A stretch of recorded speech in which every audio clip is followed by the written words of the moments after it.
bien salut tout le monde, c'est Bublex et aujourd'hui on se retrouve pour une petite vidéo. Je vous la fais très rapidement. En fait, je regarde sur le site de callofduty.com et donc voilà, je voulais vous filmer ceci pour si vous ne l'avez pas vu, puisque ça a été posté aujourd'hui même. Donc je vais vous laisser pendant une trentaine de minutes et moi je vais regarder ça avec vous. I'm Jeff Keighley here with Justine Ezerick, and for the next 30 minutes, we are going to be your guides on an unprecedented, unfiltered, behind-the-scenes look into this fall's Call of Duty Ghost. Known for delivering white-knuckled, oh-my-god moments in online action played worldwide, Activision and their iconic development team, Infinity Ward, is set to redefine the Call of Duty franchise with an all-new next-gen experience this fall, Justine. Signature multiplayer, cinematic storytelling, those silky smooth controls, all running at 60 frames per second. You know Call of Duty. Millions go online to play every single day, but nobody saw Call of Duty Ghost coming. And with Infinity Ward rolling out a new story, setting, alors, je tiens à vous dire aussi qu'il me semble que sur cette vidéo qu'on peut voir, il y aura sûrement les premières images de la campagne, donc on pourra voir certaines armes, etc. Donc on verra ça tout à l'heure, j'essaierai de vous commenter un petit peu la campagne. Excusez-moi, j'ai eu un bug. Before E3 Call of Duty All Access. Why are you doing this? Yeah, we've never done anything like this before, and the idea is really simple. Basically, every year E3 is a huge moment for us because it's usually the first time we're showing off extended gameplay publicly. And it's a huge production. The only problem is that unless you're here at E3 yourself, you don't get to see it. And we know that the people who would appreciate what we're showing off this week the most are the tens of millions of Call of Duty fans worldwide. So we figured if we can't bring all of them to E3, why not try to bring E3 to our fans? And you're going to be showing a lot here. I'm surprised by how much you guys are exposing of the game. What are we going to see today? Yeah, pretty much anything. If you were here and you're an industry insider or a journalist, you were here at E3, pretty much anything you would see this week, you're going to see here first. You're going to see extended gameplay from multiple levels. You're going to hear from our brilliant development team at Infinity Ward. You're going to hear from Stephen Gagin, the Academy Award-winning screenwriter who we've brought in to work with us on this project. And you're even going to get a behind-the-scenes tour of our booth over at E3. All right, well, let's get started with some gameplay. What's first up, Eric? We're going to start by showing you an amazing new level that we're calling Into the Deep. And I think it's one of the most beautiful examples of the level of detail and vivid imagery you're going to get from our next-gen engine for Call of Duty Ghosts. And it's also just one of those signature Infinity Ward-style throw-rounds. All right, well, let's take a look at Into the Deep. On va pouvoir voir des images. Alors ça, on l'avait déjà vu, c'est une des missions qui se passe dans l'eau. Donc à mon avis, l'arme qu'on a en fait c'est un harpon. Donc attendez. Personnellement là les graphismes sont assez bien faits. Enfin l'eau est vraiment bien faite avec toutes ces petites animations avec les poissons et tout. Franchement c'est super bien fait. Le harpon a l'air pas du tout futuriste, hein. Ça me paraît un harpon normal. Quoique, on dirait un harpon AA-12. On peut voir un requin en haut. Plusieurs requins. Franchement, il paraît que cette campagne va vraiment être énorme. Donc à mon avis, je vais sûrement la faire. Enfin, quand le jeu va sortir, je pense que je la ferai. Hein, parce qu'elle a l'air vraiment super bien. Rien, quand on regarde comme ça, c'est beau.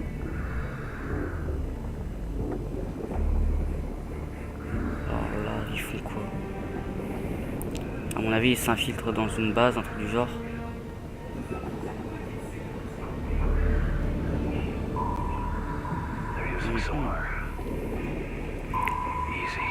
Vraiment pas mal.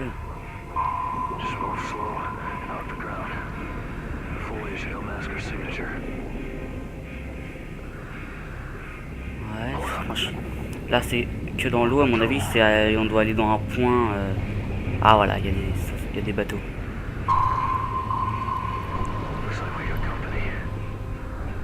Oh là, c'est des ennemis ça non?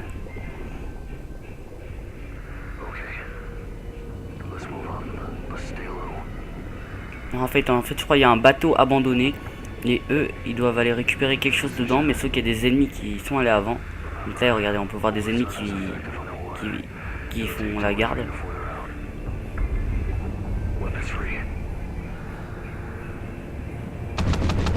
Ah non, c'est pas un harpon, c'est une arme.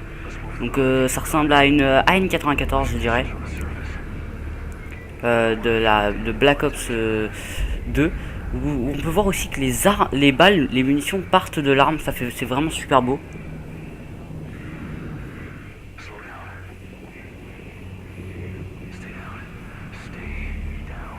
Voilà.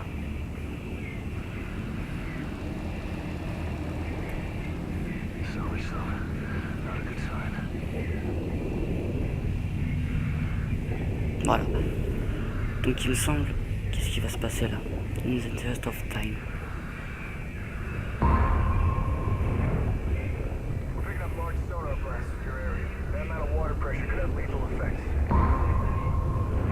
Je me demande ce qui va se passer là. Ah, d'accord. On se retrouve dans l'eau. Je crois en fait ils vont faire toute une mission. Hein. Pourquoi là? Ça fait combien de temps? Ça fait 6 minutes.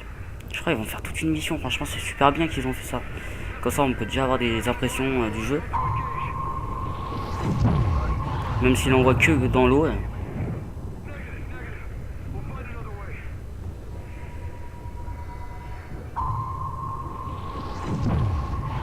Mais cette arme est plutôt classe. Le viseur est pas trop sympathique. Mais bon, ça doit être une bonne arme quand même, à mon avis.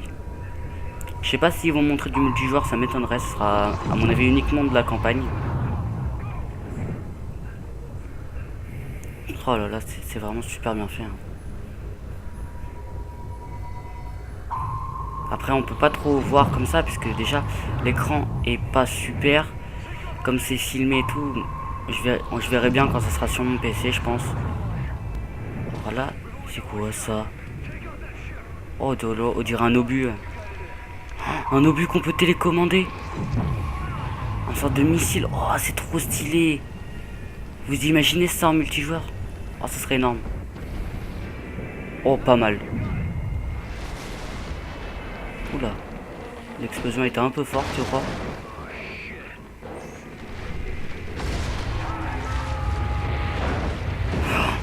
Oh là, le pauvre.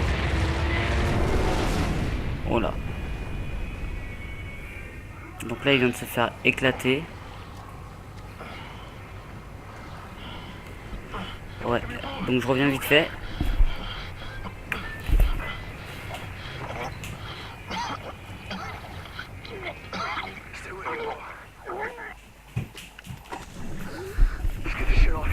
Me revoilà, je baissais juste le son de ma télé. Ah là, je crois qu'il s'est bloqué le bras. Voilà, c'est bon. Enfin, dans tout le corps.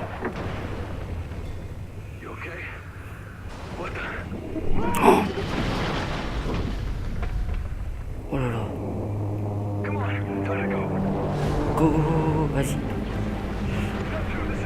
Donc là, faut nager à fond.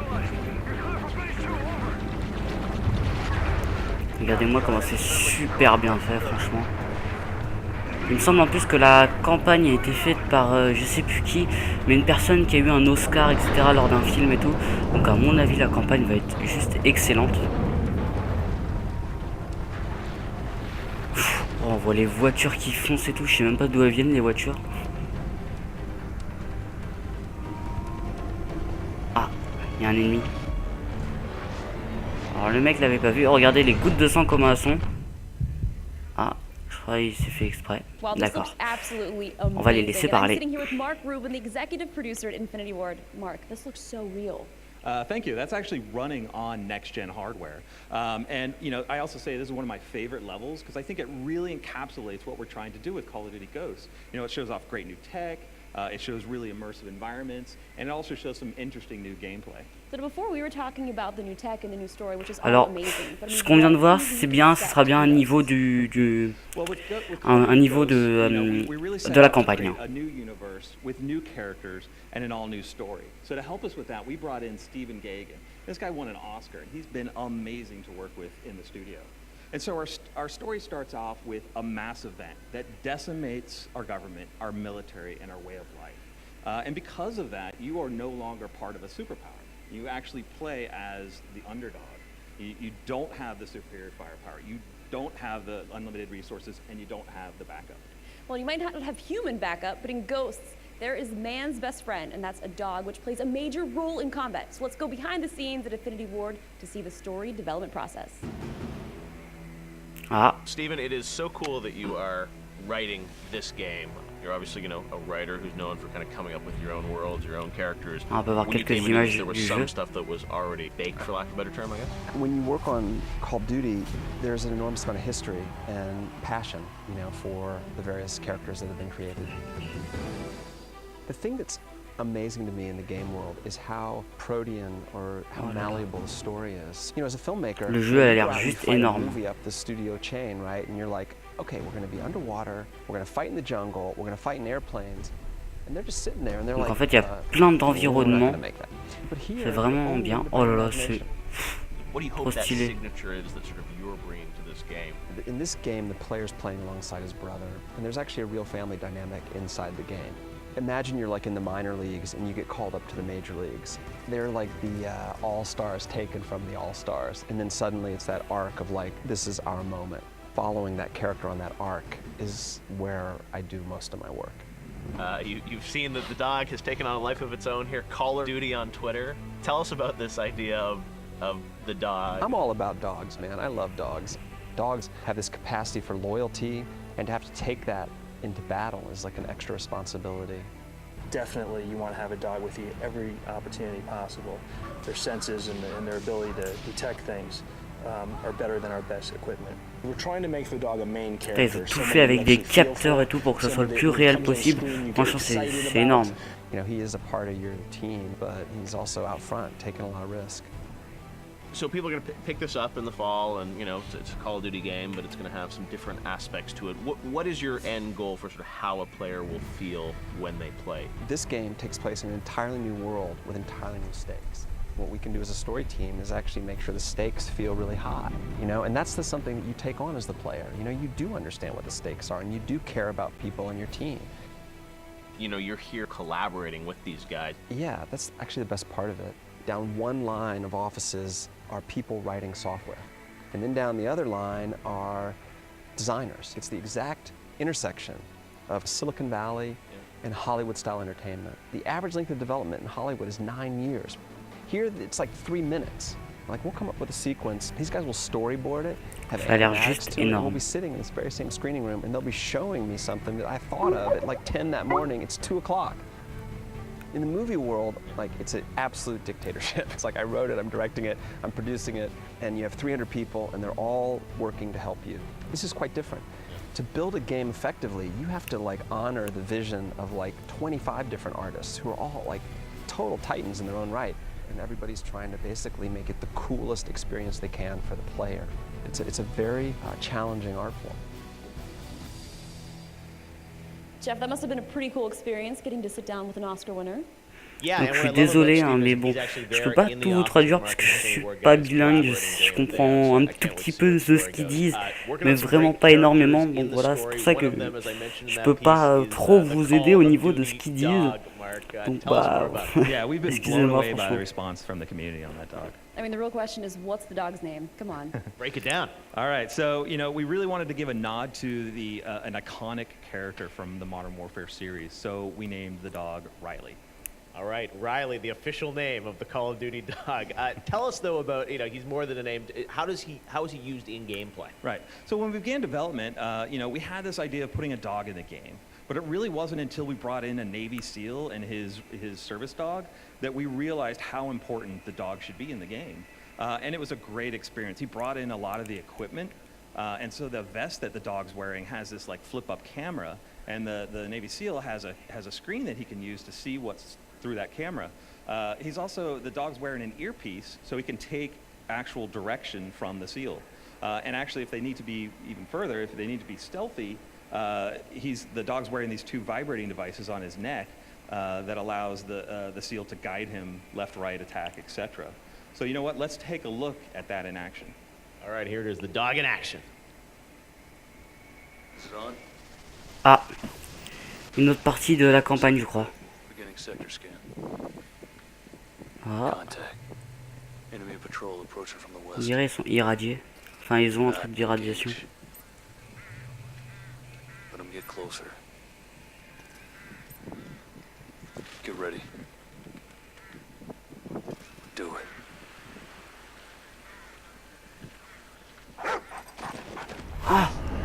peut lancer les chiens pour qu'ils les attaquent. Et attendez, il a une arme. C'est quoi? On dirait une M16 avec un viseur. Ouais, on dirait la M16 de MW3 avec un viseur réflexe. Et j'ai l'impression qu'il y a même un silencieux dessus. Donc là, on peut voir qu'on a changé l'environnement. Donc en fait, on peut lancer son chien pour qu'il aille attaquer. Ça, c'est vraiment pas mal. C'est une bonne interaction qu'ils ont rajouté, franchement. Ça va plaire à beaucoup de gens, à mon avis.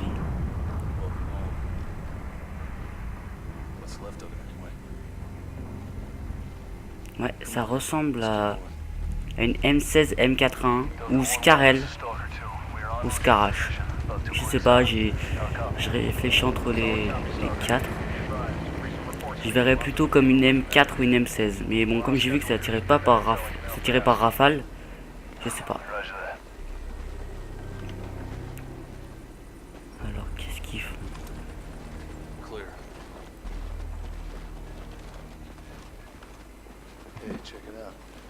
Oh, un fusil à pompe, il a récupéré.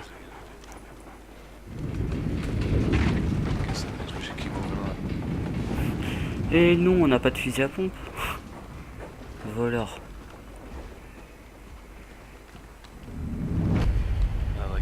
Oh, trop beau.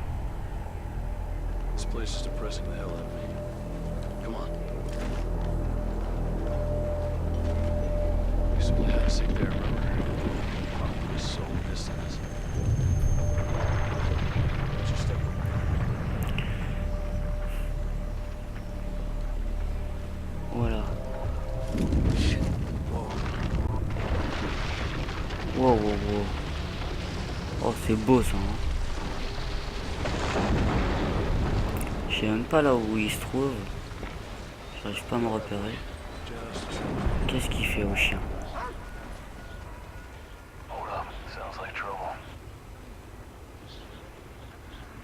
Je pense que le chien va être indispensable dans la campagne. On va devoir souvent l'utiliser à mon avis. Ah, vous avez pu voir l'interaction quand on grimpe. C'est que à une main maintenant. Regardez, on peut le réactiver. Et on peut le contrôler carrément.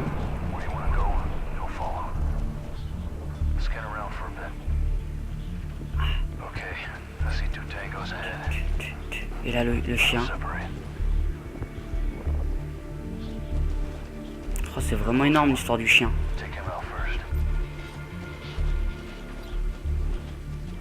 Et à mon avis là le chien il va le défoncer. Ah ouais, ouf. Bien joué. Donc en fait ouais, on peut contrôler un chien carrément. Donc je sais pas s'il y aura cette possibilité sur le multijoueur. Enfin ça m'étonnerait à moins que ce soit un kill streak. Ouais, un kill streak. Ouf, il a mis une balle.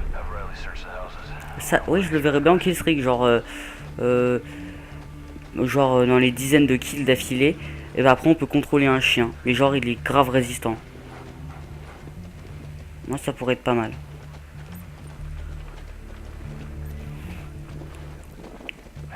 En plus j'ai l'impression qu'on peut voir les ennemis à travers. Avec la vision, on peut zoomer.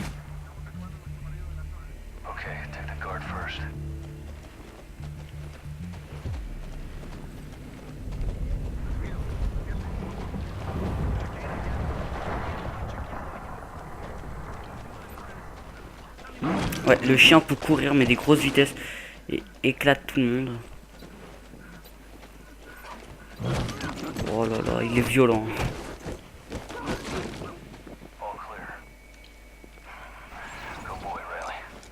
Donc là, il range sa petite mallette et il y repart avec son arme.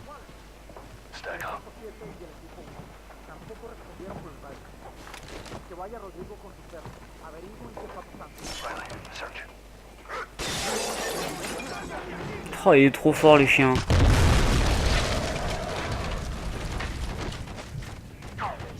Encore des effets au ralenti comme dans la campagne de je sais plus quoi. Bah dans toutes les campagnes, je crois, surtout dans MW2, il y en avait beaucoup aussi. Ouais, c'est bien une M16 hein, parce que coup par coup, comme enfin rafale, cadence de tir à rafale, à mon avis ça doit être une M16. Le viseur réflexe me fait vraiment penser à un viseur réflexe de MW3. Ah, ils viennent de mettre le masque. Donc qu'est-ce qu'ils vont nous dire maintenant? I'm sure we'll be trending in a few minutes here on Twitter. So we've seen a couple of levels from the game, and we've dug into the story development process for the single-player campaign. But Eric, what else can we expect? Well, we have one more thing that we want to show our fans today. Every year at E3, our team puts on a pretty huge production to unveil the gameplay to the public for the first time, and it's spectacular. So at E3, in our booth right now, there's an environment where hundreds of people will crowd in. It's got a screen that's 122 feet wide, almost 30 feet tall, and it wraps around people 190 degrees, so you're totally immersed in it. It's got more in common with a theme park ride or an IMAX movie theater than most trade show booths. Yeah, it's actually amazing. It's like being inside a Call of Duty game. You know, and most people don't have a 122-foot screen at home. So this video we're going to show you is in a long letterbox format, so you can see all of the environment you would see at the show. And that shape, you know, kind of allows you to see more of the gameplay environment than you would be able to see when you were just playing the game. So the E3 hasn't started yet. This is still being built over at our booth right now, but our fans get to see it first. All right, well, we're going to take a look at that. First look at the booth. 2 levels we've already seen from Call of Duty, so lots of all access here as part of our premiere. So you guys are going to take a look at that. We want to thank everyone for joining us here. Mark, Eric, Infinity Ward, Activision. It's great you guys have done this on behalf of iJustine. I'm Jeff Keighley. We'll see you guys at E3. But right now, we're going to take that exclusive first look behind the scenes at the Call of Duty Ghost E3 booth. It'll be on display all week long. Thanks for joining us on this live event. I'm Jeff Keighley. Enjoy the rest of the footage.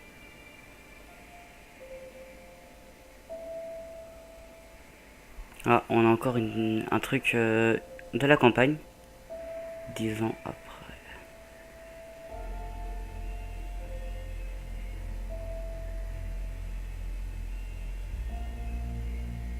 What? On se croirait de style dans un musée où en fait ils visitent quelque chose.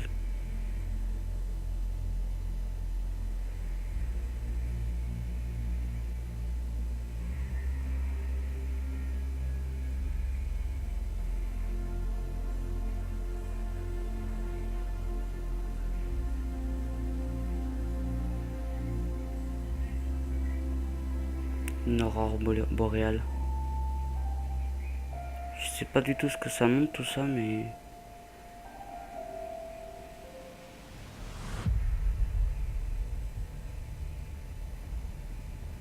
le logo Ghost.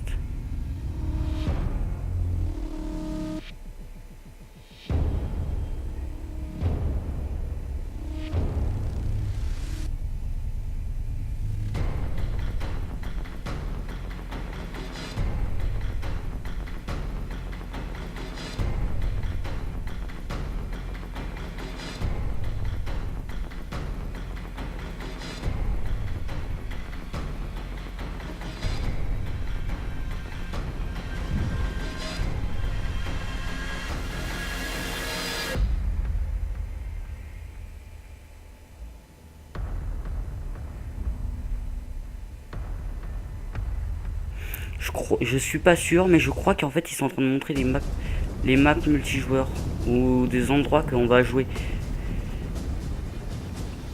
Parce que en fait avec la tête du Ghost qui allait à chaque endroit d'une carte, parce que si on a bien pu voir, il s'allait sur une carte. Donc à mon avis, ça pourrait être peut-être les maps multijoueurs qu'on pourrait retrouver dans le... Simplement, regardez là, ça indique un nouvel endroit. Vous voyez là c'est en Amérique. Non, sous l'eau ça m'étonnerait. Ça doit être plutôt les endroits de la campagne ou je sais pas.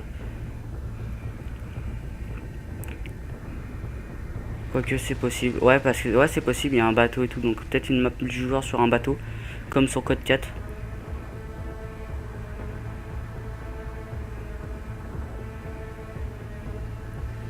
Ce qui est sûr c'est qu'à mon avis ce sera des endroits de la campagne, mais ça me paraîtrait pas illogique que ce soit les maps multijoueurs, hein. Puisqu'on en a déjà vu 3, il reste 4 minutes, donc regardez, un nouvel endroit là, c'est encore ouais, c'est encore en Amérique du Sud, dans l'eau. Non, ça serait plutôt la campagne. Je sais pas, franchement. Franchement, je sais pas.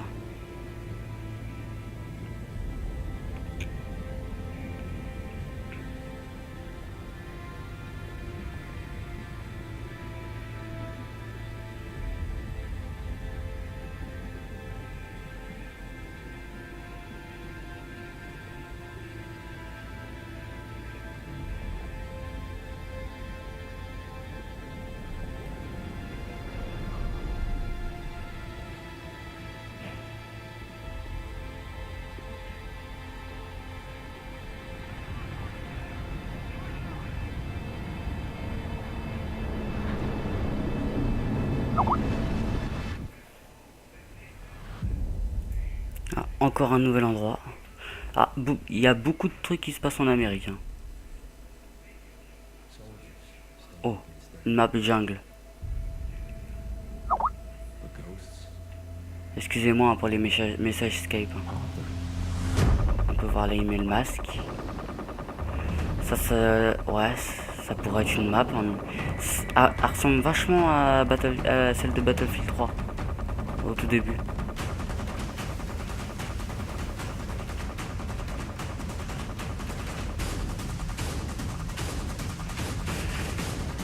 À mon avis, ça représente toute la campagne. Toutes les maps, etc.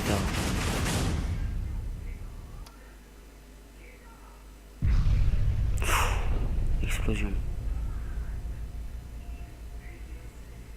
Un nouvel endroit. Toujours en Amérique du Sud.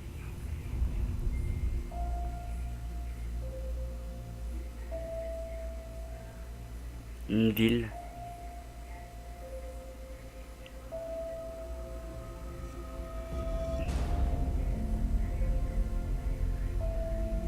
Une ville plutôt jolie avec plein de buildings.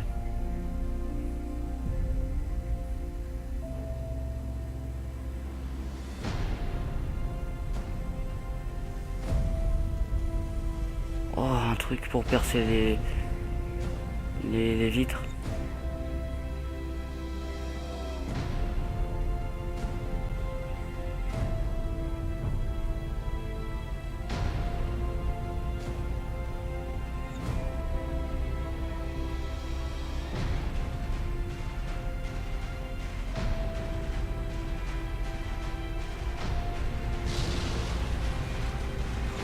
C'est vraiment super beau. Pensez que là la vidéo n'est pas en HD. Hein. Attendez-vous de le voir. Oh là là là là là.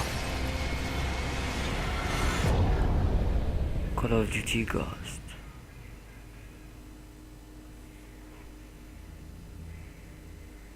We are all we've got. Donc bah voilà, hein, c'est la fin de cette vidéo. J'espère qu'elle vous aura plu, j'espère que vous avez été content de voir toutes ces images sur la campagne, etc. Donc moi je vous dis à la prochaine, allez tchuss les gens.